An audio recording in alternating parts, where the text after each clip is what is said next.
Okay, Miele dishwasher fans, I already shot the video on this, but I didn't make it clear in the first segment, so I'm going to call this segment the preface. You may have a problem with your Miele dishwasher where when you open the door, water comes pouring out of this vent onto your floor. And that's a problem we're going to fix today. So when we jump into the next segment, I didn't mention that's the problem. I did say that this vent system can get clogged up, but I didn't mention that the problem you're going to have is that this vent system fills up with water and spills all over the floor when you open the door. So that's the problem we're going to fix today. Okay, Miele dishwasher fans, here's a problem you may run into. The steam vent blows hot, moist air out of the machine during the drying cycle, and it's got a little reservoir back here, and that reservoir is connected with a tube that drains back down into the inside of the machine. And sometimes the reservoir in here, or the tubing, or the fitting down inside the machine where it drains out, can get clogged up with sediment. And if it gets clogged up with sediment, you're going to have to dismantle the door to fix it. And it's actually pretty easy to do. You need to put something down on the floor that's about the height of the open door, because when you take this door loose, this part is going to want to spring up. But when you take this front faceplate off, you don't want it to be falling down. If you can get something under there, some books, just anything, whatever you want to put under there, so that when that door's down, it's this front face here is resting on that.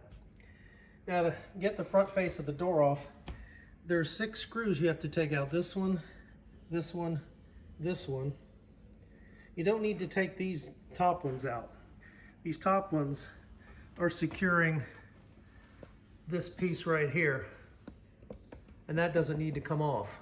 So when you're taking the face off, at this joint right here, don't take off these screws. You can if you want to take that faceplate off for some reason, but really you only need to take out these 6, this one, this one, this one, and then the other 3 on the other side. And then the front face of the door is going to pop off, and this part of the door is going to spring up because the spring is loaded for the weight of the entire door. When this faceplate comes off, you've removed some of the weight, so that door is going to spring up, which is fine because you need it up to do the next steps of the clean out of this system.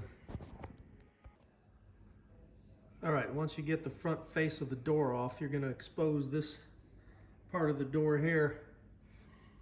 This is where the steam comes out during the drying cycle, and it condenses in this receiver thing here, and then drains back down into the washing machine through this tube, and it comes out right here through these 2 holes right here. So this area here,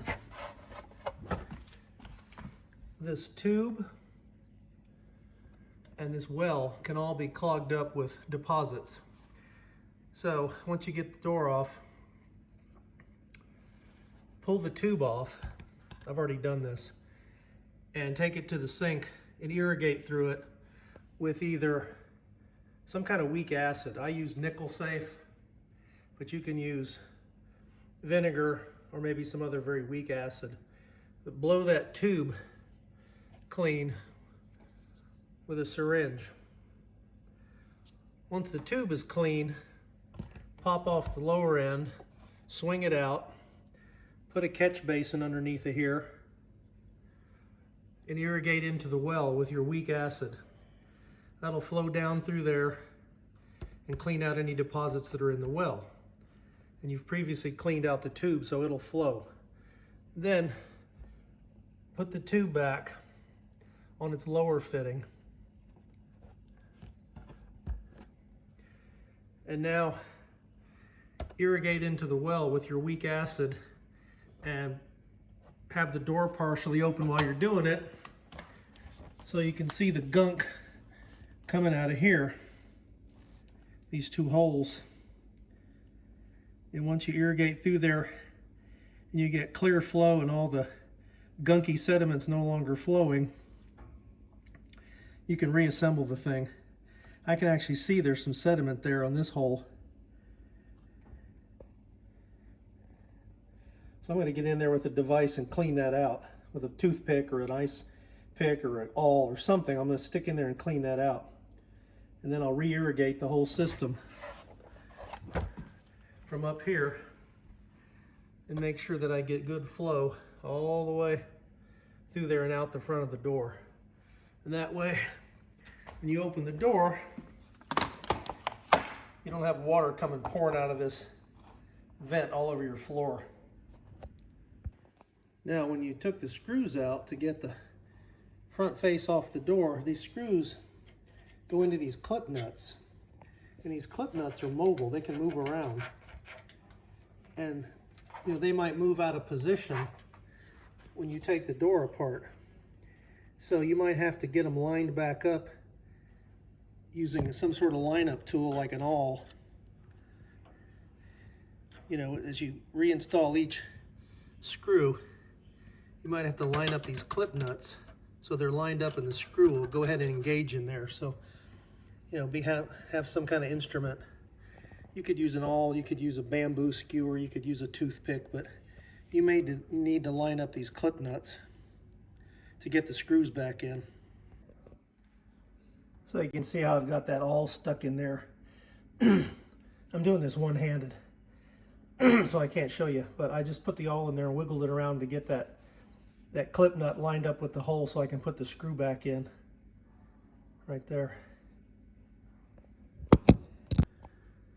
Now, if you're an experienced DIYer, you already know this, but when you put your screws in, and you got multiple screws, just get them started.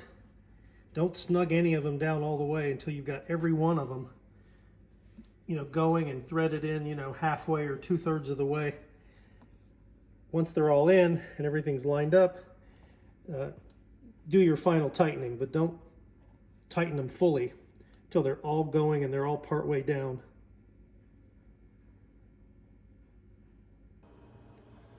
Now, if you want to avoid this little fun enterprise in the future, get yourself a syringe